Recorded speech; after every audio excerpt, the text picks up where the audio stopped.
Salve, per il Museo Virtuale della Dieta Mediterranea siamo con Manuela Piancastelli delle cantine Terre del Principe di Castel Campagnano. Buongiorno. Buongiorno. Ci parli di lei e della sua cantina. Parlare di me in poco tempo, insomma, è un'impresa perché io ho vissuto varie vite. La prima vita è stata quella di giornalista, ho lavorato per oltre 20 anni al quotidiano Il Mattino e la seconda vita è stata quella di vignaiola, quindi ci sono almeno due vite, insomma, non abbiamo tempo sufficiente. Comunque sono arrivata a fare la giornalista, mi sono laureata in lettere, dopo una laurea in lettere moderne è iniziata la mia avventura nel mondo del giornalismo e questa professione mi ha fatto incontrare Peppe, mio marito, e mi ha fatto incontrare il Pallagrello, quindi nella seconda vita sono entrata grazie alla mia prima vita.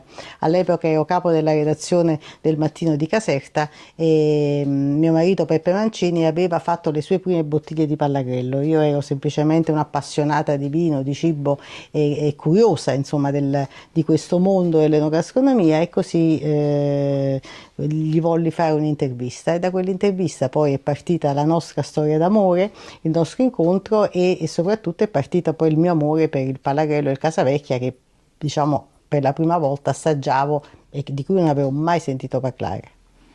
Perfetto, dottoressa Piancastelli. Due cuori in una vigna, in buona sostanza.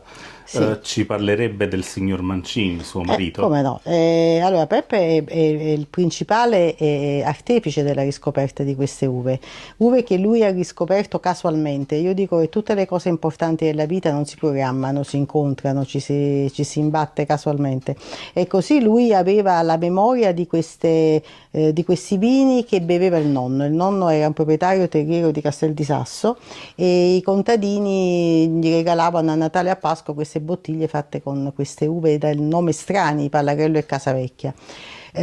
Lui che veniva da un'altra vita, perché lui aveva l'avvocato, quindi faceva l'avvocato, aveva fatto molta politica, insomma, era stanco di quella vita. Anche lui si è appassionato a questa storia di queste uve di cui aveva soltanto memoria. Ha cominciato a mettere le prime piante in una casetta che aveva comprato a Caiazzo all'epoca e quindi ha fatto le sue prime bottiglie di vino, ma in maniera del tutto amatoriale. Poi il nostro incontro come dire, ha dato fuoco alle ceneri, perché in realtà queste uve non erano mai scomparse del tutto, erano state dimenticate, quindi come dire, dormivano sotto le ceneri. Erano state uve importantissime in epoca borbonica, parliamo soprattutto del Pallagrello bianco e del Pallagrello nero. Il Casavecchia invece è un'uva più misteriosa, ma insomma è nata l'azienda Terre del Principe, che si chiama così perché Peppe è il mio principe, quindi io quando l'ho conosciuto, invece di portare in dote le lenzuola come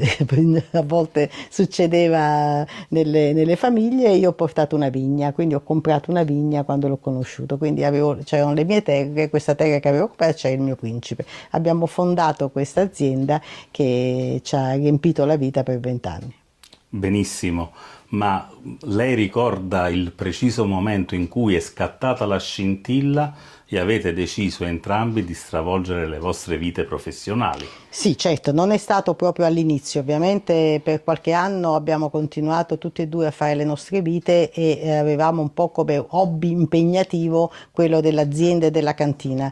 A un certo punto abbiamo capito che non si possono fare troppe cose bene in contemporanea, quindi dovevamo fare una scelta. O ci dedicavamo del tutto alla cantina, cosa che poi abbiamo fatto, oppure continuavamo ad avere un atteggiamento un po' hobbistico che non ci piace, non è una cosa che ci appartiene. E quindi abbiamo deciso di chiudere un po' tutto dalla nostra precedente vita. Nel 2006 io mi sono licenziata dal Mattino e nello stesso anno Peppe, diciamo, ha passato il suo studio ai nipoti, e da quel momento siamo diventati vignaioli, quindi un cambio proprio a 360 gradi. Castel Campagnano, non Sì. esattamente, diciamo, la prima terra dove si pensa di investire, ma lei chiaramente lo ha anticipato. Ma facciamo di nuovo il punto della situazione. Perché proprio lì, al di là poi chiaramente della presenza dei tenimenti? Allora, il problema principale è che queste uve, come forse già sapete, non si possono coltivare in altri areali che non siano una piccolissima enclave della provincia di Caserta. Quindi Pallarello e Casavecchia hanno un limite fisico e fisiologico. La nostra avventura è cominciata a Caiazzo, poi è continuata a Castel Campagnano, perché Castel Campagnano è effettivamente il distretto più importante per il Pallarello e il Casavecchia, soprattutto per il Pallarello, ecco, perché il Casavecchia è più nella zona di Ponte Latone, ma il Pallarello bianco e il Pallarello nero hanno proprio il loro epicentro a Castel Campagnano.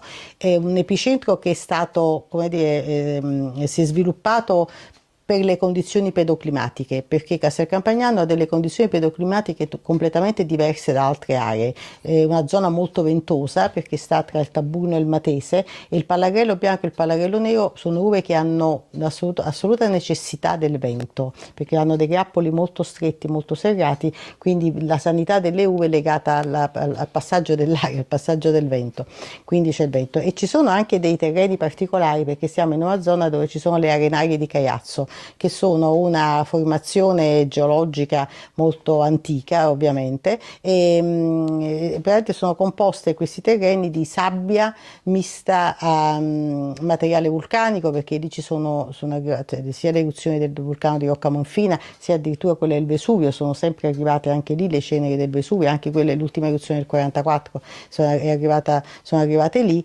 e quindi c'è sabbia, materiale vulcanico e argilla, quindi è un mix molto molto interessante. Dunque, riscoprire, recuperare e valorizzare queste cultivar. Cosa è occorso in buona sostanza? Quali sono stati i passaggi? Allora, queste uve, come dicevo, erano state completamente cancellate dalla memoria collettiva. Erano state uve importanti, famose in epoca borbonica. Con l'Unità d'Italia si era completamente cancellato, come è successo per tante altre piccole produzioni locali. Anche la memoria si era persa completamente di queste uve. Quindi quando Peppe ha cominciato a fare le prime bottiglie, il primo problema è stato come imbottigliarle, perché non si poteva utilizzare il nome Pallarello e Casavecchia, perché queste uve non facevano parte del registro nazionale delle uve da vino. Quindi è iniziato un percorso lungo, virtuoso, con la Regione Campania e con la Federico II, con l'università, per cui noi per alcuni anni abbiamo portato le nostre uve, il professore Mori all'epoca era il responsabile delle microvinificazioni all'università per conto della regione, e quindi abbiamo portato le nostre uve all'Istituto Agrario Avellino, e lì sono stati fatti gli studi, sia gli studi genetici, ovviamente, le analisi del DNA, che hanno dovuto dimostrare che Pallarello e Casavecchia non erano come dire, sinonimi di altre varietà, quindi erano delle uve che avevano la loro storia, una loro identità precisa, e poi che erano uve atte a fare dei vini di qualità, che è il secondo passaggio importante perché possano venire riconosciute nel catalogo nazionale delle uve da vino. Quindi questo è stato il primo passaggio. Una volta fatto questo, poi sono rientrati nell'IGT Terre del Volturno, e per il Casavecchia poi c'è stata anche la DOC Ponte Latone. Insomma, per ottenere il vino ideale, il modello enologico che vi siete prefissati, quanto tempo ci è voluto? Molti anni, perché come dicevo non c'erano protocolli su queste di vinificazione, ma neanche di lavoro agronomico su queste varietà, e quindi abbiamo dovuto fare tanti esperimenti, tanta sperimentazione, e anche per capire quale modello, il nostro modello, che era un modello di eleganza, un modello di ricchezza in qualche modo, ma molto, con uno stile molto, molto easy, molto soft, volevamo per le nostre uve, e ci è voluto tempo per realizzarlo, per capire come farlo, insomma, e penso che ci siamo riusciti, o almeno noi siamo soddisfatti di quello che abbiamo fatto, e soprattutto stiamo avendo grande soddisfazione da questi vini che stanno dimostrando una capacità di invecchiamento che è superiore a ogni previsione, proprio a ogni previsione. Quindi potremmo definire che la sua linea, il suo modello enologico siano un'ibridazione di territorio ed edonismo. Allora, a me la parola edonismo non piace perché sicuramente territorio sì, perché queste uve raccontano proprio il territorio, cioè la mineralità di questi vini, le loro qualità organolettiche nascono da questo territorio, sono proprio una mappa, quasi una mappatura precisa del territorio, però nasce anche dall'incontro con le nostre persone, cioè con i nostri modelli culturali. Io credo molto eh, ogni cosa senza l'uomo non esiste, ecco, il modello antropico per me è il modello principale. Le uve da sole non producono vino, al massimo si perdono sulla pianta o possono diventare acide. Quindi la trasformazione in vino, che è un prodotto culturale, oltre che culturale, è anche culturale, ha bisogno di qualcuno che abbia un'idea di che cosa farne, no? Ma questo vale per il vino come per qualunque prodotto di trasformazione, diciamo. Per il vino di più perché c'è una ricchezza del mondo del vino inimmaginabile in altri prodotti, in altre situazioni. Quindi nasce dall'incontro tra il territorio e le nostre persone. Io dico che noi abbiamo fatto senza volere, siamo diventati un modello, non volevamo essere un modello, ma lo siamo stati perché siamo stati i primi, quindi i pionieri diventano un modello. Però è molto bello il fatto che oggi io che assaggio tante produzioni fatte da altri di Palarello e di Casavecchia, trovo che ci siano delle interpretazioni interessantissime che sono molto diverse da quelle che avevamo noi, ed è bello così, cioè siamo partiti in un modo, poi il territorio, le persone, quindi l'antropizzazione, le persone decidono che vogliono fare altre cose. Viva Dio! Pionieri in una terra antica ma allo stesso tempo inesplorata per il vino, e soprattutto diciamo degli apripista per nuovi modelli interpretativi per il Casavecchia, il Pallagrello bianco e il Pallagrello nero. Dunque sicuramente durante il corso di questa splendida carriera avrà raccolto molti riconoscimenti significativi, ma quali posti nuovi, quali luoghi visitati, ma soprattutto quali persone ha potuto conoscere grazie al vino? Allora, il vino è un mezzo straordinario per conoscere le persone e per entrare nell'intimità delle persone. Stare a tavola con qualcuno, aprire una bottiglia di vino significa condividere dei momenti bellissimi, profondi e intimi, direi. Ho conosciuto ovviamente tanti luoghi, ho viaggiato tanto per il nostro vino, ho viaggiato tanto negli Stati Uniti, ho viaggiato tanto in Europa, ho viaggiato tantissimo. E tanti incontri, abbiamo persone, amici che ancora oggi a distanza di tanti anni ci continuano a scrivere, continuano a acquistare i nostri vini. Lei è Pallagrella, ecco, ve la presento, la mia cagnolina, Pallagrella nera nel caso specifico. L'incontro sicuramente più importante e più emozionante è stato quello con Gino Veronelli, grande poeta del vino, grande apripista per tutto, per il mondo della comunicazione. 20 anni di onorata carriera, 20 fulgide vendemmie. Come mai avete deciso di interrompere la produzione? E ci chiedevamo, è stato fatto un passaggio del testimone?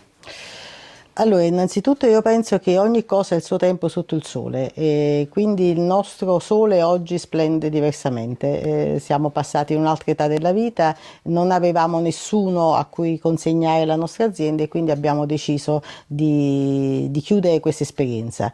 D'altra parte, come dire, il nostro ruolo l'abbiamo svolto, ecco, era quello proprio noi non abbiamo fatto un'azienda né per fare soldi né per fare qualche altra cosa, abbiamo fatto un'azienda perché ci credevamo, ci piacevano queste uve, abbiamo investito la nostra vita, abbiamo dato 20 anni a questo progetto, oggi abbiamo altri progetti, ecco, abbiamo un'altra vita che ci aspetta e tante altre vite che ci aspettano. E che sapore ha il suo vino oggi?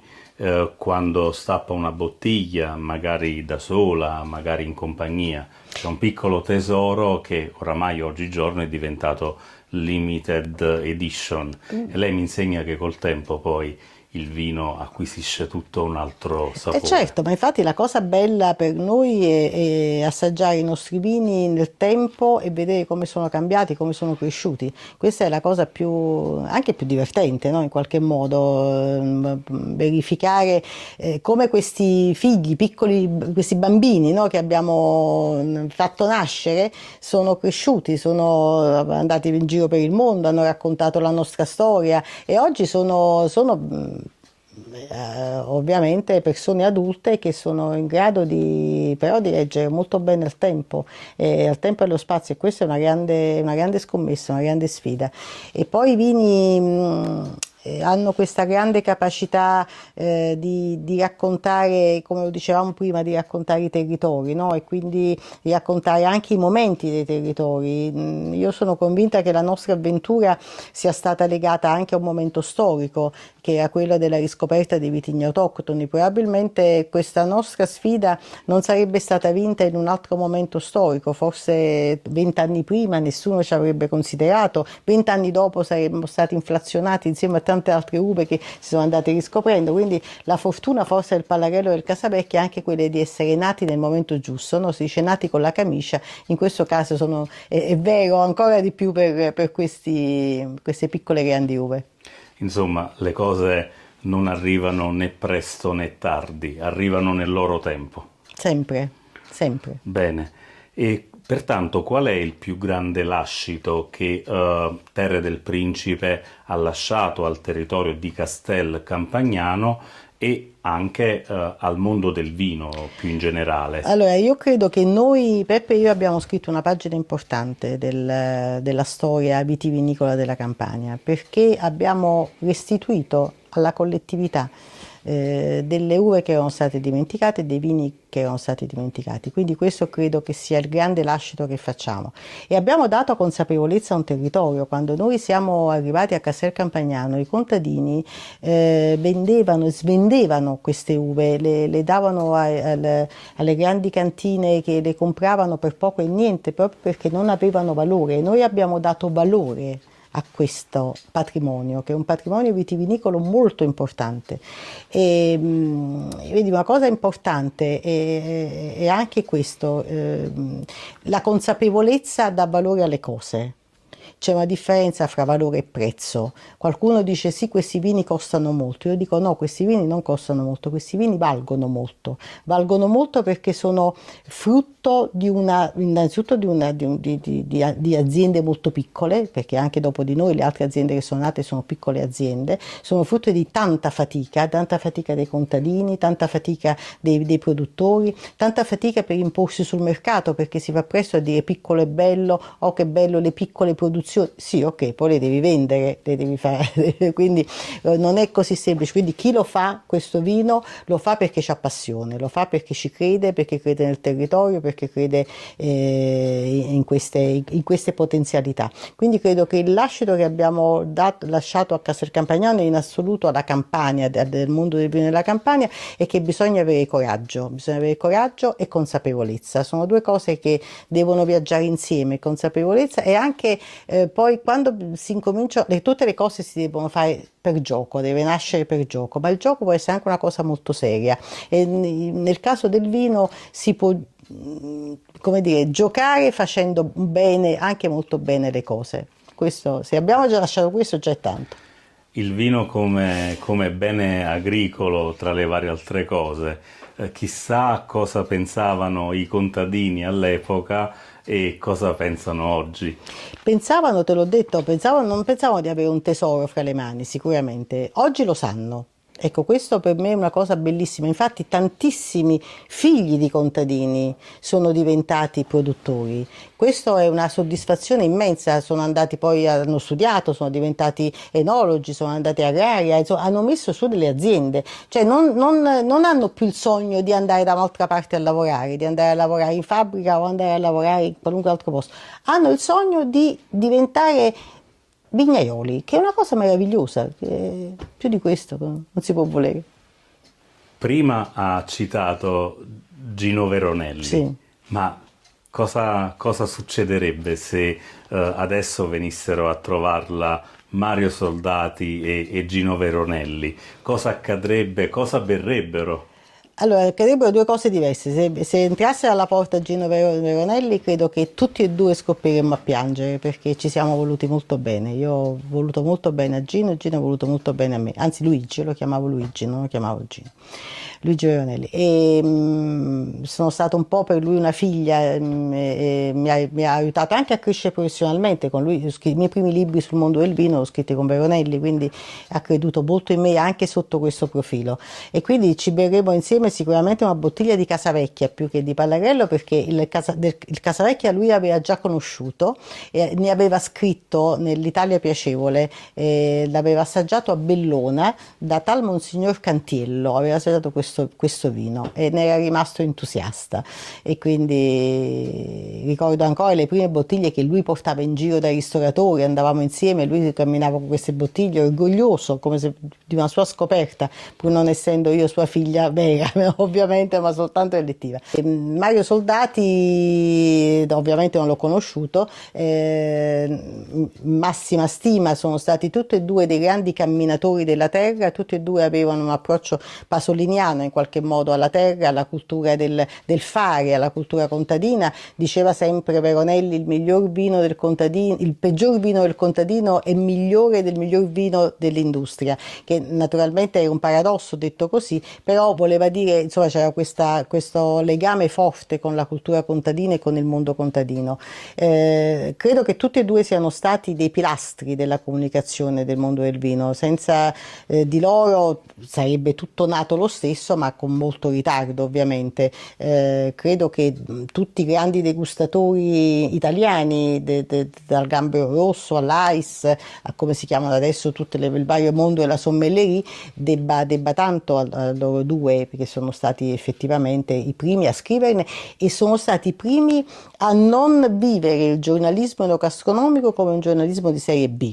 Essendo tutti e due grandi scrittori, hanno avuto la capacità di portare il linguaggio anche del vino, del mondo del vino, a livelli altissimi, di grande cultura e di grande, quindi, anche capacità di entrare nel cuore delle persone. Cosa offrirebbe loro da bere, pertanto? Oggi offrirei sicuramente un Casavecchia a Gino Veronelli e invece un Pallarello bianco a Mario Soldati, perché per fargli capire, Mario Soldati ha un po' penalizzato i vini del sud, non ha camminato troppo per la Campania, in Campania ha camminato solo per bere l'Asprinio, che devo dire con grande rispetto, ma insomma voglio dire un po' diverso dal nostro, quindi gli farei capire che la Campania può anche produrre dei vini diversi, più complessi sicuramente dell'Asprinio e capaci di invecchiare, cosa che l'Asprinio non ha, perché l'Asprinio, come dicevano ambedue, lo diceva anche Monelli, è un vino della giovinezza, della gioventù, è un vino giovane da bere giovane, mentre invece i nostri vini sono vini che si possono anche godere dopo molti anni, e questo è una cosa bella e importante. Insomma, quindi ci sono due aspetti diversi, la gioventù e la maturità. Domanda conclusiva. Il vino in relazione alla dieta mediterranea secondo Manuela Piancastelli. Io credo che bisognerebbe molto in questo momento rivalutare l'importanza del vino a tavola. Ormai siamo sempre più abituati a considerare il vino quasi un prodotto diverso dal cibo, dal resto del cibo. Invece io credo che il vino vada rivalutato molto più a tavola, soprattutto in un momento in cui, con la dieta mediterranea non solo, ma anche con la conoscenza e con la consapevolezza maggiore nei confronti dei cibi sani, la volontà come dire, mangiare bene, no? Mangiare sano, mangiare produzioni che non siano inquinate, quindi voglio dire, il vino ha una funzione importante, perché è una funzione che contemporaneamente è di alimento, ma anche appunto di consapevolezza, di conoscenza, di cultura, quindi è un grande trade union con la cultura mediterranea. Insomma, voglio dire, ci va a nozze: olio, vino e grano sono i tre elementi fondamentali, no, della dieta mediterranea, e quindi ce li abbiamo tutti noi in Campania, è un nostro grande patrimonio che penso dovremmo raccontare anche meglio al resto del mondo. Dottoressa Piancastelli, grazie a nome del Museo Virtuale della Dieta Mediterranea e grazie da parte di noi studenti del corso di Scienze Gastronomiche Mediterranee alla Facoltà di Portici. Grazie a voi.